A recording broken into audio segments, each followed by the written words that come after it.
Apakah menjaga persatuan dan kesatuan hanya tugas pemimpin saja? Apa yang dapat kita lakukan untuk meningkatkan persatuan dan kesatuan? Assalamualaikum warahmatullahi wabarakatuh.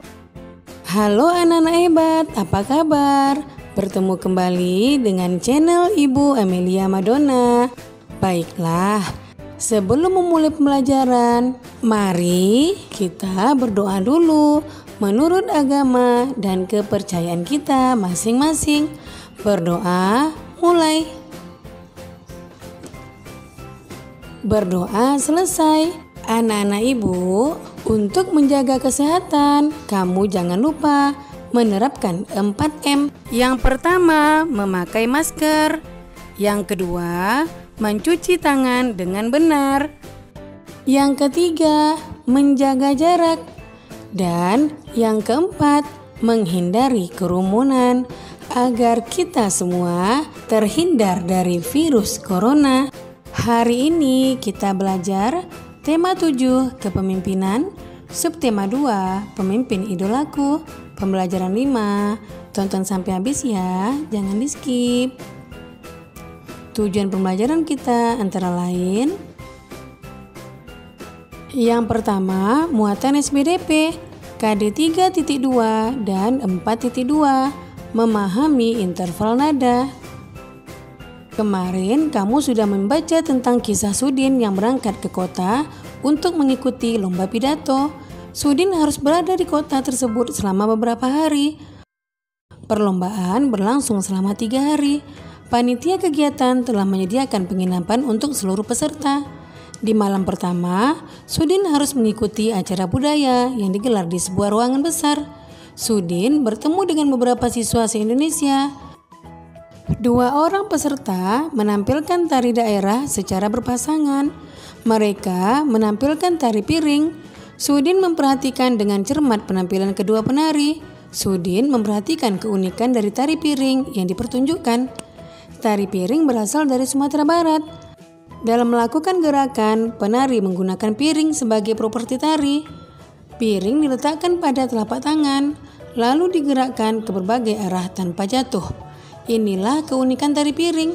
Keunikan lain adalah penari melakukan gerak di atas pecahan piring tanpa terlihat sakit dan tetap menari dengan lincah. Pertunjukan tari terdiri atas beberapa unsur tari.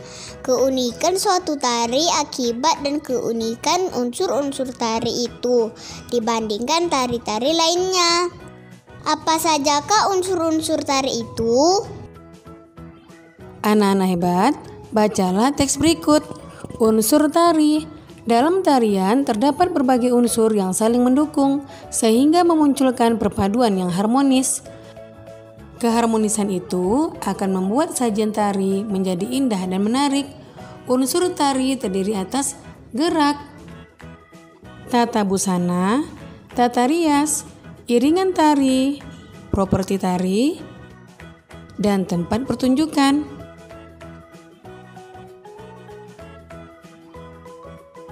Indonesia merupakan negara yang kaya budaya. Sebagai pelajar, kamu dapat menjaga persatuan dan kesatuan melalui penghargaan terhadap budaya tersebut. Mengapresiasi salah satu lagu daerah seperti yang dilakukan Sudin merupakan salah satu bentuk menjaga persatuan dan kesatuan. Yang kedua, muatan PPKN KD 3.1 dan 4.1, menganalisis penerapan nilai-nilai Pancasila dalam kehidupan sehari-hari. Ayo berdiskusi. Semangat bermusyawarah untuk mufakat yang telah dilakukan oleh warga sekolah Sudin merupakan pencerminan dari pengamalan sila keempat, yaitu kerakyatan yang dipimpin oleh hikmat kebijaksanaan dalam permusyawaratan perwakilan.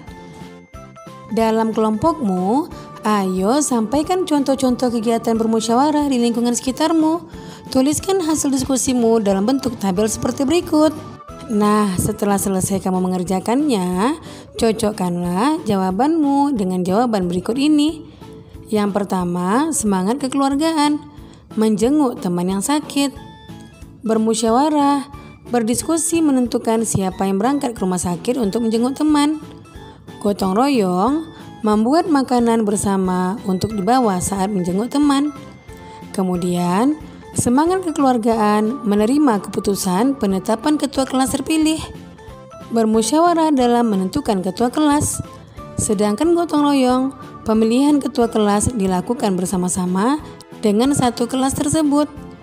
Kemudian yang ketiga, semangat kekeluargaan, turut serta aktif membantu acara kegiatan warga, bermusyawarah, menentukan pembagian tugas acara kegiatan warga, dan gotong royong, mendirikan atau mempersiapkan tempat acara kegiatan warga. Dalam kehidupanmu di sekolah, musyawarah sangatlah penting. Kalian bisa bermusyawarah dalam berbagai kegiatan. Namun, ada kalanya kalian tidak dapat melakukan musyawarah. Salah satunya ketika kalian mengerjakan tes atau ujian. Ayo anak-anak hebat, diskusikanlah dengan teman kelompokmu tentang kegiatan-kegiatan yang dapat dilakukan dengan musyawarah dan kegiatan-kegiatan yang harus dikerjakan sendiri. Tulislah hasilnya dalam bentuk tabel seperti berikut. Apabila kamu sudah selesai mengerjakannya, cocokkanlah jawabanmu dengan jawaban berikut ini.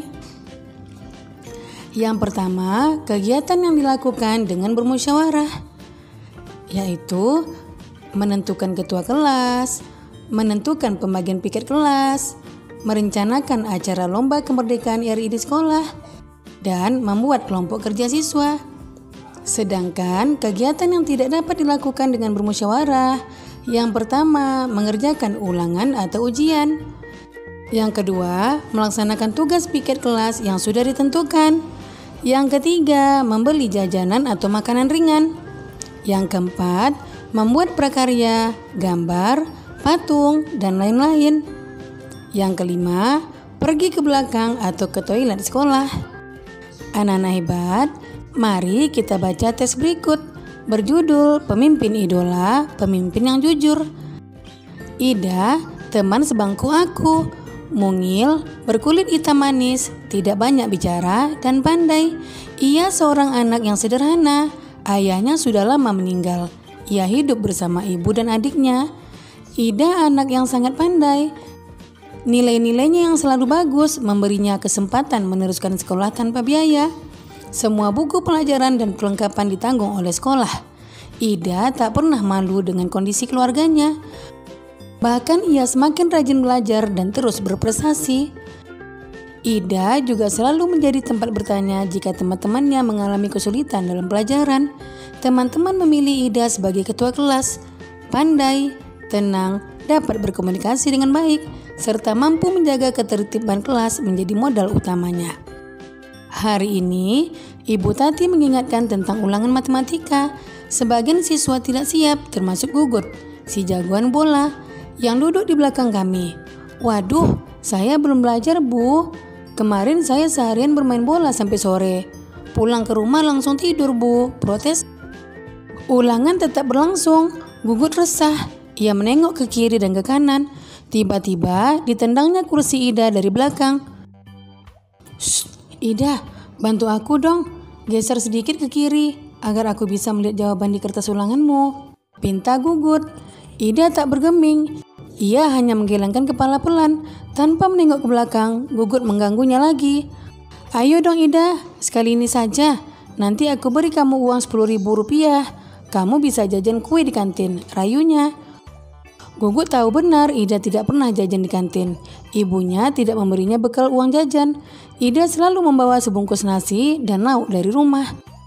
Namun, di luar dugaan Gugut, Ida tidak terusik.